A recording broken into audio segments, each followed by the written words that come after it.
اگر بیوی اپنے شوہر کی نافرمانی کرتی ہے، بدسلوکی کرتی ہے، یا شوہر اپنی بیوی کے ساتھ بدسلوکی اور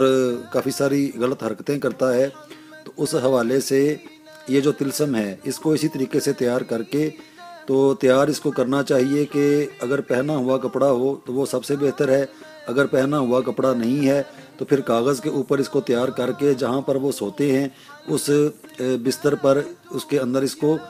سیدھا کر کے، جیسے یہ سیدھا رکھا ہوا ہے اس کو بند نہیں کرنا، اس کے اوپر پلاسٹک چڑھا کے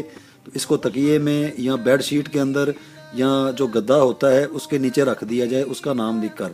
تو اس ترتیب سے لکھنے سے جو بدسلوکی وہ کرتا ہے یا جو